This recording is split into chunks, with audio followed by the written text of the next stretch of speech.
আমাদের জ্বর হলে অথবা ব্যথা হলে আমরা প্যারাসিটামল কিনে খাই। প্যারাসিটামলের কমন একটি ব্র্যান্ড নেম হচ্ছে এইস। এই এইস বাজারজাতকারী প্রতিষ্ঠান হচ্ছে স্কয়ার ফার্মাসিউটিক্যালস। বাজারে বিভিন্ন রকম এইস পাওয়া যায়, যেমন এইস, এইস প্লাস, এইস এক্সার, এইস পাওয়ার ইত্যাদি। আজকে আমরা জানবো কখন কোন এইস খাবো। একদম প্রথম বলে রাখি, প্যারাসিটামল হচ্ছে একটি ওটিসি ড্রাগ, অর্থাৎ ডাক্তারের প্রেসক্রিপশন ছাড়াই এটা আমরা দোকান থেকে কিনে খেতে পারি। আমাদের যখন তীব্র জ্বর থাকে তখন আমরা জ্বর কমানোর জন্য এইস খেতে পারি। এইসের মধ্যে থাকে হচ্ছে প্যারাসিটামল 500 মিলিগ্রাম। এখানের মধ্যে অন্য কোনো কম্বিনেশন থাকে না, শুধুমাত্র প্যারাসিটামল থাকে।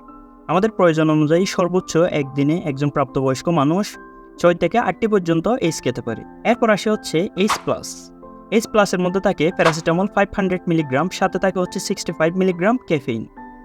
এখন প্যারাসিটামল হচ্ছে আমাদের ব্যথা কমায়, সাথে হচ্ছে যে ক্যাফেইনটা দেওয়া হয়েছে, আমাদের অনেক সময় দেখা যায় জ্বরের সাথে শরীর ম্যাচ করে, ঘুম ভাব আসে, ক্লান্তি লাগে, তখন আমরা চাইলে এইস প্লাস খেতে পারি। তখন এইস প্লাস খাইলে ওই যে এখানের মধ্যে যে ক্যাফেইন আছে, ক্যাফেইন হচ্ছে একটা সিএনএস স্টিমুলেন্ট, অর্থাৎ এটা আমাদের বডিকে সবসময় চাঙ্গা রাখতে সহায়তা করে। আমাদের প্রয়োজন অনুযায়ী একজন প্রাপ্তবয়স্ক মানুষ 24 ঘন্টায় 4 থেকে 6টি পর্যন্ত এইস প্লাস খেতে পারি। এরপর আসে হচ্ছে এইস এক্সার।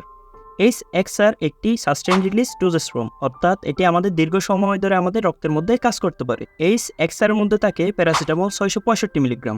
এখন এইস এক্সার খাওয়ার মূল কারণ হচ্ছে, আমাদের যখন প্যারাসিটামল খাই, অর্থাৎ নর্মাল যখন এইস খাবো, তখন আমাদের দেখা যাবে বারবার এইস খাওয়া লাগতেছে। কিন্তু যখন আমরা এইস এক্সার খাবো, এটা একটা যেহেতু সাস্টেইন রিলিজ ডোজেস ফর্ম, আমাদের হচ্ছে প্রতি 6 থেকে 8 ঘন্টা পর যখন আমরা একটি করে এইস এক্সার খাবো, তখন দেখা যাবে আমাদের জ্বর এবং ব্যথা কমে যাবে।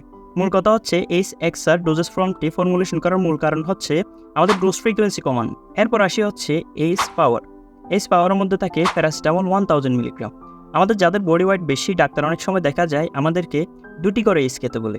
তখন আমরা ওই যে 2টি করে এইস না খেয়ে একটি এইস পাওয়ার খেলেই চলবে, কারণ হচ্ছে একটি এইসে থাকে 500 মিলিগ্রাম করে প্যারাসিটামল। এখন আমি যদি একটি এইস পাওয়ার খাই, তখন দেখা যাবে আমাদের ওই যে 1000 মিলিগ্রাম প্যারাসিটামল কভার হয়ে যাচ্ছে। থ্যাংক ইউ সবাইকে। ওষুধ সম্পর্কে এবং বিভিন্ন ধরনের রোগ সম্পর্কে নিত্য নতুন ভিডিও পেতে ইজি সায়েন্স বিটির সাথে থাকুন, এবং হচ্ছে আমাদের ভিডিওগুলো সবার কাছে শেয়ার করে দিন, সবাইকে জানাই দিন। থ্যাংক ইউ সবাই।